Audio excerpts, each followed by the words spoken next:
கிதாபுகள் வைக்கப்படுகிற என்ன கிதாபு? இந்த குர்ஆனை கொண்டாங்க வைக்க போறாங்க இல்ல, இதை பற்றி சொல்லல. நம்முடைய செய்கின்ற ரிப்போர்ட் செய்கின்ற செய்வினை பதிவேடு, நம்முடைய பதிவேடுகள் இறை நீதிமன்றத்தில் சமர்ப்பிக்கப்படுகிறது. சமர்ப்பிக்கப்பட்டு நீதி வழங்கப்பட வேண்டியது இருக்கிறது. நீதி வழங்குவதற்காக இறைவன் வருகிறான். நீதி வழங்குவதற்கு, ஜட்ஜ்மெண்ட் வழங்குவதற்கு இறை நீதிமன்றத்தில் வரும்போது எப்படி வருகிறான்? நாம் நம்முடைய உலகத்துடைய கோர்ட்ல ஒரு ஜஸ்டிஸ் வர்றாருன்னா, நீதிபதி வர்றாருன்னா என்ன கௌரவம்? நீதிபதிக்கு எப்போது சொன்னல, கோர்ட் நீதித்துறை அவமதிக்கப்பட மாட்டார். ஏன்னா கோர்ட் கண்டம் பண்றேன்னு சொன்னா பெரிய ஒரு தப்பு. ஆகவே நம்முடைய உலகத்தில் மனிதன் நடத்துகிற லஞ்சம் வாங்குற நீதிபதிகள் இன்று நீதித்துறைக்கு இருந்த கௌரவம் போய் நீதித்துறையுடைய நீதிபதிகளை ஒரு காலத்தில் நீதி அரசர்கள் சொல்லுகிறாங்க. நீதியிலே மக்களுக்கு நம்பிக்கை இருக்கிறது. நீதி வழுவாமல் மனிதன் வாழ வேண்டும் என்று நூற்றுக்கணக்கான குர்ஆன் சொல்லுகிறது. நீதி என்றால் என்னங்க? நீதி சட்டத்தின் வாழ்க்கை. சட்டத்தின் வாழ்க்கையின் பேர் தான் நீதி. குர்ஆனில் இறைவன் சட்டங்களை தந்திருக்கிறார், அதன்படி வாழ்வதன் பேர் தான் நீதி. நீதிக்கு முன் பாசம், நீதிக்கு பின் பாசம், நீதிக்கு பின் தான் பாசம். பாசம் என்பது நீதியை முந்திவிடக்கூடாது. நீதி வழங்கிவிட்டு தான் பாசத்தை காட்ட வேண்டும். என்ன அர்த்தம்? என்னுடைய சகோதரன் அநீதி இழைக்கிறார் என்றால் நான் சகோதரன் என்று பார்க்க கூடாது. அநீதியை பார்த்து அந்த அநீதி இழைத்த சகோதரனுக்கு நீதியை வழங்க வேண்டும், அவரை தண்டிக்க வேண்டும். அதற்கு பிறகு அவருடைய பாசத்தை காட்டணும். அதனால் நீதிக்கு பின் தான் பாசம், நீதிக்கு முன் பாசம் கிடையாது. ஆகவே அன்பார்ந்த சகோதர சகோதரிகளே, இதெல்லாம் எவ்வளவு பெரிய பளிச்சென்று தெரியக்கூடிய தகவல்கள், எவிடன்ஸ்கள். இவைகள் எல்லாம் முன்வைக்கப்பட்டதற்கு பிறகு இறைவன் தீர்ப்பு வழங்க வருகிறான். வஜாஅ ரப்புக வல் மலக்கு ஸஃப்பன் ஸஃப்பா. எப்படி வருகிறான்? எவ்வளவு கௌரவமாக வருகிறான். மலக்குகள் அணிவகுத்திற்கு அல்லாஹ் வருகிறான். குர்ஆன் சொல்லுது, மலக்குகள் அணிவகுத்திற்கு இறைவன் வருகை தருகிறான். வஜாஅ ரப்புக வல் மலக்கு ஸஃப்பன் ஸஃப்பா யௌம யகூமு ர்ரூஹு வல் மலாயிகத்து ஸஃப்பன் லா யதகல்லமூன். ஏன்னா மலக்குகள் ஜிப்ரீல் அலைஹிஸ்ஸலாம் முதற்கொண்டு அனைத்து மலக்குகளும் அணிவகுத்து நிற்பார்கள். மலக்குகள்னா அது ஒரு படைப்பினங்கள், இறைவனுக்கு கீழ்ப்படிந்து வாழக்கூடிய படைப்பினங்கள். அவர்களை பற்றி நாம் மலக்கள் நம்புறது நம்ம நம்பிக்கையுடைய ஒரு முக்கியமான அம்சம். நம்பிக்கையினுடைய வகைகள் எத்தனை என்று கேட்டால் எத்தனை பேர் பதில் சொல்லுவீங்க? அர்கானுல் ஈமான் எத்தனை? அர்கானுல் ஈமான், ஈமானுடைய கடமைகள், ஈமானுடைய கட்டாயங்கள், கட்டாய பகுதிகள் எத்தனை என்று சொன்னால் எத்தனை கேட்கிறதா? எத்தனை பேர் பதில் சொல்லுவீங்க? ஆகவே இங்க பதில் சொல்லுகிற பலர் இருப்பார்களா இருக்கலாம். அதுல ஒரு முக்கியமான ஒன்று இறைவனை நம்புவது, இறை மலக்குகளை நம்புறது, இறை தூதரை நம்புறது, வேதங்களை நம்புறது, அப்புறம் நன்மை தீமை அல்லாஹ்வுடைய புறத்திலிருந்து வருவதை நம்புவது, மரணத்திற்கு கியாமத் நாளை நம்புறது. அதெல்லாம் நம்முடைய ஈமானுடைய பகுதிகள். இவைகள் பூர்த்தியாகாமல் நாம் மூமின் அல்ல. இவைகள் பூர்த்தியாகாமல் நாம் மூமின் அல்ல. தொழுதாலும் தொழுகை இந்த ஈமானுடைய பகுதிகள், அம்சங்கள் நிறைவு செய்யாமல் தொழுதால் பேஸ்மெண்ட்ல இல்லாம, பேஸ்மெண்ட் போடாம கட்டின இப்படி இது போறதான். ஆகவே இறைவன் திருமறை குர்ஆன்ல சொல்றான், யௌம யகூமு ர்ரூஹு வல் மலாயிகா, மலக்குகள் என்று ஒரு இறைவனுடைய படைப்புகள் இருக்கிறார்கள், அவரை கொண்டு இறைவன் வேலை வாங்குகிறான். அணிவகுத்தில் இருக்கிறார்கள். நாம் பரேட்ல பாக்குறோம். உலகத்துல ஒரு பெரிய கலெக்டருக்கோ அல்லது இன்னொரு தலைவர் வந்தாச்சுன்னா என்ன அணிவகுப்பு? நம்ம நேஷனல் ஃபெஸ்டிவல்ல இந்த உலகத்துல பார்த்திருக்கிறோம். அல்லாஹ் சுப்ஹானஹு வ தஆலா குர்ஆன்ல சொல்றா, வஜாஅ ரப்புக, நீதி வழங்குவதற்காக, ஃபஸ்லுல் கிதாபுக்காக, உலக நீதிமன்றத்தில் உலக மக்கள் அனைவரையும் இறை நீதிமன்றத்தில் ஆஜர்படுத்திவிட்டு இறைவன் நீதி வழங்குவதற்காக வருகிறான் என்று அல்லாஹ் சொல்றான். ஆகவே இந்த நீதி வழங்கக்கூடிய அந்த நேரத்தில் நாம் அனைவருமே நீதியை பெறப்போகிறோம். அநீதி நிச்சயமாக அநீதி நமக்கு கிடைக்கவே கிடைக்காது. அல்லாஹ்வுடைய நீதிமன்றத்தில் நிச்சயமாக நாம் எதை செய்தோம் அதற்கு பிரதிபலன் 100க்கு 100 கிடைக்கும்.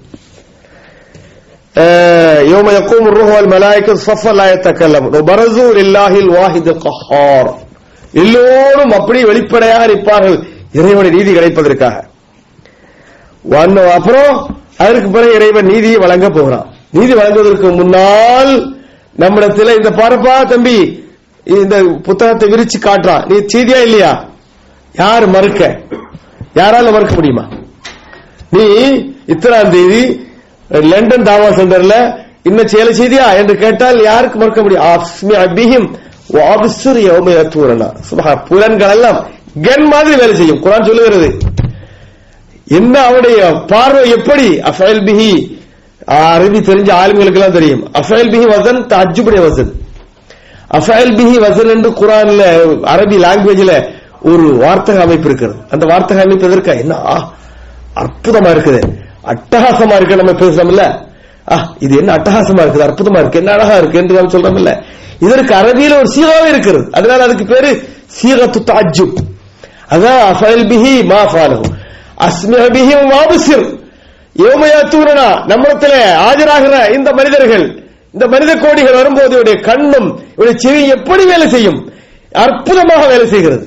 இப்போது கண்ணாடி உடம்பு எனக்கு பார்க்க முடியல, அன்னைக்கு கண்ணாடி தேவையில்லை.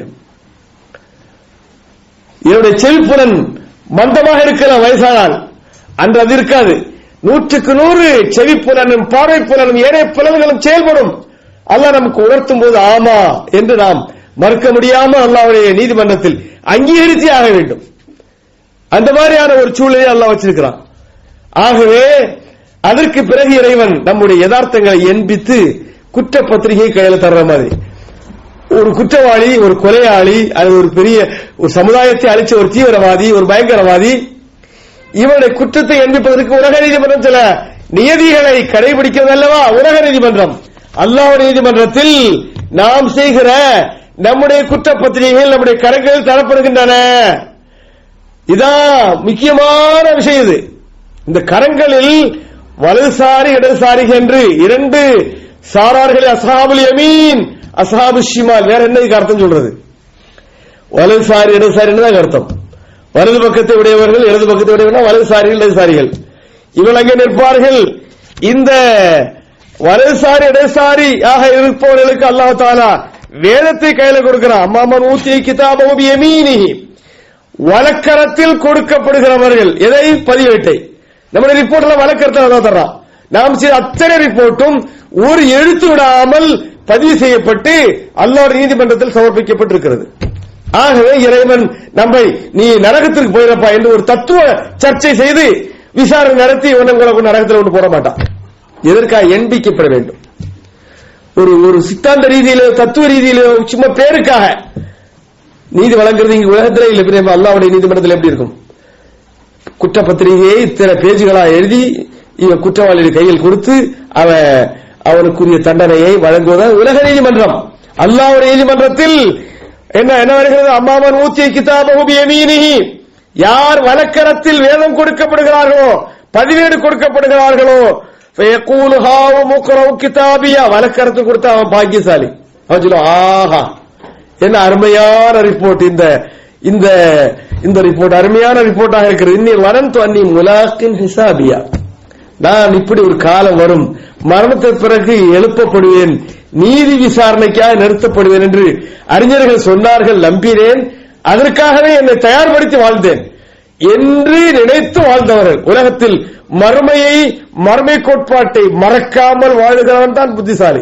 சொன்ன மறுமை கோட்பாட்டை நம்பி வாழுகிற ஒரு மூமின் எப்படியெல்லாம் காப்பாற்றப்படுகிற உலகத்தில் வெற்றியாளராக வாழ முடியும் என்பதை சொன்ன. ஒரு சட்டமும் உலகத்தில் வேண்டியதில்லை. தடவும் வேண்டாம், புடவும் வேண்டாம். இந்த கிரிமினல் குற்றங்களுக்காக உள்ள பனிஷ்மெண்ட் ஒண்ணுமே மனிதனிடத்தில் சரியான மறுமை நம்பிக்கை ஊட்டினால், முறையாக அவன் வார்க்கப்பட்டால், அவன் எந்த தீமைக்கு கிட்ட போக மாட்டான், எந்த வன்முறையும் அவன் நினைச்சு கூட பார்க்க மாட்டான், எந்த பயங்கரவாத செயலையும் போக மாட்டான், கற்பழிப்போ, மது அருந்தலோ, வட்டியோ, சூதாட்டமோ எதிலையும் போக மாட்டான். என்ற மறுமை அவனை பயப்படுத்துகிறது. அதனால நபிகள் அடிக்கடி மறுமையை எண்ணி பயந்திருக்கிறாங்க, அழுதிருக்கிறாங்க. அழுகையா சிரிப்பா ஒரு தலைப்பில் முதலாம் பேசியிருக்கிறேன். கூடுதல் அழ வேண்டும், கம்மியாக சிரிக்க வேண்டும். கலீலன் வலியபுக்கு கசீரா என்று நான் சொல்லி இருக்கிறேன்ல.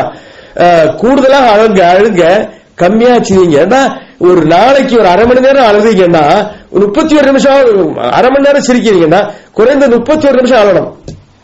சிரிப்புடைய டியூரேஷன், அழுகையுடைய காலப்பிரிவு இதோட பார்க்கும்போது நாம் 1 நிமிஷமாவது கூடுதல் அழ வேண்டும் என்று குர்ஆன் சொல்லுகிறது. ஏனென்றால் அந்த அளவுக்கு நாம் அல்லாஹ்வுடைய தண்டனையை பயப்பட வேண்டியிருக்கிறது. அல்லாஹ்வுடைய நீதிமன்றத்தில் நிறுத்தப்பட்டு விசாரிக்கப்படுவோம் என்பதை நாம் பயப்பட வேண்டியிருக்கிறது. ஆகவே நான் அல்லாஹ்வுடைய விசாரணையை பயந்து வாழ்ந்தேன் என்று இந்த ஆள் சொல்றார். யாரு? இந்த வலதுசாரிகள். வலது கரத்தில் வேதம் செயலேடு கொடுக்கப்பட்டவர், பதிவேடு கொடுக்கப்பட்டவர். ஓஃபி ஏஷத்து ராலி, அவன் எங்கே வாழ்வான்? வலகரத்தில் ஏடுகளை பெற்றவன் ஒரு திருப்தியான வாழ்க்கையை அனுபவிக்க போறான். திருப்தியான ஈஷா ராலியா. நான் ஈஷா ராலியா என்றால் ரிலாவுடைய வாழ்க்கைன்னு அர்த்தம். மனது திருப்திப்படக்கூடிய வாழ்க்கைன்னு அர்த்தம். இது குர்ஆனில் அல்லாஹ் தஆலா சொல்வது சொர்க்க வாழ்க்கைக்குத்தான் பொருந்தும். குர்ஆனில் ஒரு மனரீதியான மனதை சந்தோஷப்படுத்துற வாழ்க்கை ஒன்று இருக்குமே, ஆனால் துனியாவில் அது இல்லவே இல்லை. யாருக்கும் இல்லை, ராணிக்கும் இல்லை, மன்னருக்கும் இல்லை, அரசருக்கும் இல்லை, கரோட்பதிக்கும் இல்லை, கோடீஸ்வரனுக்கும் இல்லை. திருப்திகரமான வாழ்க்கை கிடையாது. ஏனென்றால் அவனை கொல்வதற்கு, கொலை செய்வதற்கு, வெட்டுவதற்கு, அவனை எதிர்ப்பதற்கு ஆயிரக்கணக்கான மக்கள் காத்திருக்கிறார்கள். பகமை பாராட்டுவதற்கு, வெறுப்பை காட்டுவதற்கு எத்தனை பேர்.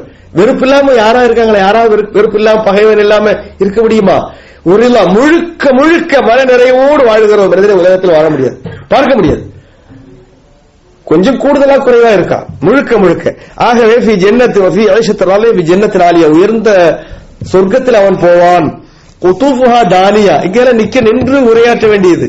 அதனுடைய கனி வர்க்கங்கள் தானியா நெருங்கி இருக்கும், நெருக்கமாக இருக்கும். ஆக நினைக்கிற நேரத்தில் அடைகிற அந்த ஆசைகளை சொர்க்கத்தில் மட்டும்தான் பெற முடியும். நம்முடைய யூகே கிங்டம், இங்கே கிங் ஆட்சி செய்யக்கூடிய நாடு. அந்த கிங்குக்கு நினைக்கும் போது இருக்கிற தோட்டத்தில் இருக்கிற கனிகள் வாயில வருமா? அதுக்காக ஏற்பாடு செய்து, தோட்டக்காரனை ஏற்பாடு செய்து பழங்களை பறிச்சுட்டு வந்து கழுவி வெட்டி சுத்தம் பண்ணித்தான் அவங்களுக்கு புசிக்கிறதுக்கு கொடுக்கணும். இதுதானே உலகம். குதூஃபுஹா தானியா, அவருடைய பழங்கள் மிக அருகாமையில் புசிப்பதற்கு ரெடியாக இருக்கும். குலு வஷ்ரபு ஹனியன் பிமா அஸ்ரத்து ஃபில் அய்யாமில் ஹாலியா, சாப்பிடுங்க, சுபிட்சமா வாழுங்கன்னு அவனுக்கு வரவேற்பு சொல்லப்படும் என்று அல்லாஹ் குர்ஆன் எங்கெல்லாம் நின்று விளக்கிட்டு போனா இன்னும் பல ஆயத்துகளை சொல்லி கூடுதலாக விளக்கி ஆஹா என்று நம்முடைய நாவில் உமிழ்நீர் ஊறுகிற அளவிற்கு சொர்க்கத்துடைய இன்பங்களை சொல்லணும். நாவில் உமிழ்நீர் வர்ற அந்த அளவுக்கு சொர்க்கத்துடைய இன்பங்கள், இன்ப நிகழ்ச்சிகள் அல்லாஹ் குர்ஆன்ல சொல்றான். அம்மாமன் ஊத்தி கிதாபஹு பிஷிமாலிஹி, இடதுசாரியில போயிட்டு இடதுசாரியில் நான் நிறுத்தப்பட்டு இடதுகரத்தில் நமக்கு ஏடுகள், நம்முடைய பதிவேடுகள், ரிப்போர்ட் புத்தகங்கள் நமக்கு தரப்பட்டால் கிதாபியா, என்ன இது, இந்த வேலை எனக்கு எதுக்கு வந்துருச்சு, இந்த வினை பட்டியல், அது வினையாக நினைக்கிறான். இந்த வேலை நமக்கு எதுக்கு, லம் ஊத்த கிதாபியா வலம் அதிரி மா ஹிசாபியா, உலகத்தில் வாழும்போது சொர்க்கமாவது நரகமாவது, மரணத்துக்கு பிறகு வாழ்க்கை. இந்த ஆலிம்சாக்களுக்கு வேற வேலை இல்லை. இந்த மேடையில் ஏறி பேசுறாங்க வெள்ளிக்கிழமை, இவங்க வேற வேலை இல்லாம பேசுறாங்க என்று தரக்குறைவாக விமர்சிச்சு வாழ்ந்தேன். வலம் அதிரி மா ஹிசாபியா, என்னுடைய கணக்கு என்ன, கேள்வி என்ன, வாழ்க்கையுடைய பொறுப்பு என்ன, எனக்கு ஏதாவது அக்கௌண்டபிலிட்டி இருக்கிறதா இல்லையா என்பதை நினைத்து கூட பார்க்கவில்லை. இவன் புலம்புகிறான். யாழைத்தகா காரணத்தில் காலிய, செத்த நான் ஏன் உயிர் தெழுந்தேன். யாழைத்தகா காரணம், ஒரேடியாக அது என்னை முடித்து விடக்கூடிய வாழ்க்கையுடைய சாப்டரை க்ளோஸ் பண்ணக்கூடிய ஒரு மரணமாக அமைய வேண்டாமா, எதற்கு உயிர் தெழுகிறேன். மாஹ்ரா அன்னி மாலியா, மாஹ்ரா அன்னி மாலியா, நான் எவ்வளவு பெரிய பணக்காரன், எனக்கு எத்தனை எஸ்டேட் இருக்கிறது, நான் எத்தனை பில்டிங்குடைய ஓனர், நான் எவ்வளவு பெரிய நிறுவனங்களுடைய அதிபர், என்னை கண்டால் 1000 தொழிலாளர்களும் டெக்னீஷியன்ஸும் என்ஜினியர்களும் எழுந்திருக்க தயாராக இருக்கிறார்கள். அப்படிப்பட்ட வசதி உள்ளவராக இருந்தன. மாஹ்னி அன்னி மாலியா, இது செல்வம் எனக்கு எந்த பயனையும் தரவில்லை. ஹலக்க அன்னி சுல்தானியா, நான் பெரியவன், நான் மிக பெரியவன், நான் படிச்சவன், என் டைட்டிலுக்கு பின்னால் 10 லெட்டர் இருக்குது, எல்லாமே வீணா போச்சியா என்று அல்லாஹ் குர்ஆன்ல சொல்றான். அன்புக்குரிய சகோதர சகோதரிகளே, மரணத்தை பற்றி சொல்வதற்கு, மரணத்துக்கு பிறகு உள்ள மர்ம வாழ்க்கை பற்றி சொல்வதென்றால்